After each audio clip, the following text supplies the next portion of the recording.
Hello everyone and welcome. In this video we're going to be doing something a little bit different and I'm going to be breaking down the total cost of ownership for my Subaru STI. I was kind of curious since I recently sold the vehicle, how much did it actually cost me to own this vehicle for those 27 months since I bought it brand new and sold it shortly after. And I thought, you know what, this might actually help someone out there making a financial decision on buying a car. And so I thought, you know what, why not just make it into a video anyways. And let me just preface this by saying if you're looking to make the smartest financial decision on buying a vehicle, buying something used and reliable is pretty much the safest bet you can go with. Buying something new, typically they're going to depreciate quite a bit. You're going to lose a ton of money in that.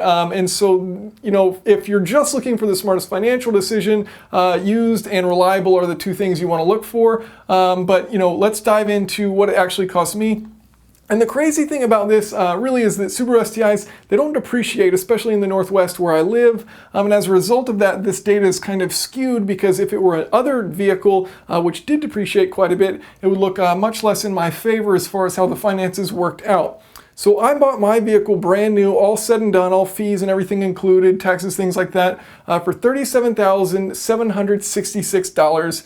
And I sold it 27 months later for $33,000 exact. So I only took a hit of $4,766, which is pretty minimal. I think if you were to look at any other new car out there from 2014 that cost about 40 grand, I highly doubt any of those would be selling for just $5,000 less. So it's pretty incredible. It was the hatchback, so it kind of retained its value because of that, since they no longer make it. Okay, so that's the car itself on a per month basis, looking at $176.50, which is actually quite low. I think if you were to lease a Subaru STI, it might be double or even triple that. And so, that's where that dealer is making tons of money, is off leasing that to you because they don't depreciate all that much. And so moving on to fuel. So what I did here, I drove the car 14,100 miles. That's what I sold it at. And I averaged about 23 miles per gallon. And that's also a little bit high for this vehicle, but I tend to be a pretty efficient driver. You can have fun and then you can also drive efficiently. I also did quite a bit of big trips. And I tend to do pretty well on those bigger trips, get in the mid to slightly higher 20s on longer trips in there. And so I averaged 23 total for the vehicle. If you divide that, that gives you 613 gallons of gas. I took an average price of $3.25 per gallon, and that gives us about $2,000 total fuel cost for the vehicle, or about $74 per month. I know this number 1992 is different from here. It's just rounding differences, but $6, no big deal. Okay, so moving on, insurance is also a pretty big hit with this vehicle. This is completely state dependent. So Oregon has pretty high insurance prices. When I lived in North Carolina, my insurance for my Integra was something like $50. And then I moved here to Oregon and it's like $110 for a super old piece of crap. And so, it's unfortunate, but the insurance here is pretty high. What's surprising is it wasn't very different from my STI. I did find that pretty strange. But anyways, $128 a month, over the 27 months, about $3,500. Maintenance, this really could be a much smaller number. I've got $17 a month here. Honestly, it's because I change my oil way too frequently, but basically every 6 months I would swap from my summer to winter tires, and while I was swapping those tires, I just had them change the oil anyways. So swapping the tires was $50 and the oil change was $50, so it was about $100 every 6 months.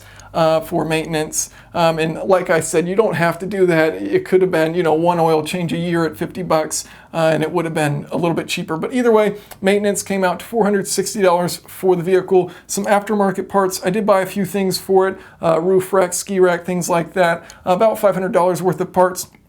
Interest, I tried to pay off the car fairly quickly because I don't like paying interest. So I didn't spend much in interest at all on financing. I didn't, pay it over, 5 years or something like that, where you'd be spending a couple grand in interest. So I only spent about $100 in interest. So total per month, just based on the monthly items here, $395.50, so about $400 a month.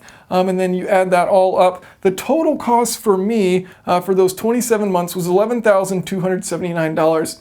And honestly, that's a pretty big number, yes, but considering how little this car depreciates, that's why this number is so good. And it honestly isn't that bad of a number considering what the car was, a $40,000 car. There's some different variables at play. So I didn't drive much, obviously, because I'm in press cars quite frequently. So this number would be a lot higher. Let's say it was an average of 12,000 miles or about 1,000 miles a month, 12,000 a year. Here we've got a different lineup comparing that. So if we have, here's my cost per month, $418, including this aftermarket and the interest. Versus if I were to actually put 27,000 miles on that duration, you'd have a little bit more depreciation, and you of course would have more fuel cost. And so as a result, $537 a month would be a more realistic, and then about $6,400 per year. Now the per mile that it cost me to drive that vehicle over its ownership, 80 cents per mile. So every time, one of those ticks, that was almost $1, which is kind of crazy to think about. But yeah, that's what we pay for these days. If you put a lot more miles on it, that number goes down 54 cents. Now this number also is slightly misleading just because depreciation isn't that high.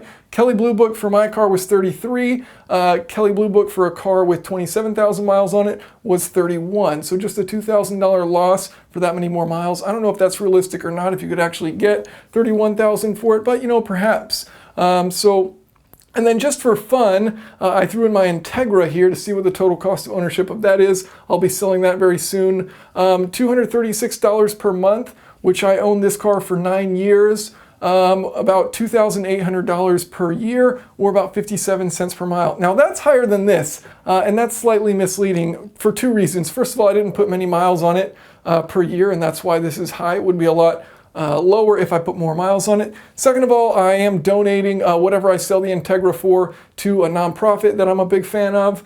So I'm not including the fact that, I am including the fact that I'm getting zero as far as the resale for this vehicle because I'm donating it. So this number would actually be lower, and the smartest decision would just be getting something used. And obviously on a monthly basis, it's far cheaper. And so that's something that's going to be more important because you don't know how much you'll be actually driving.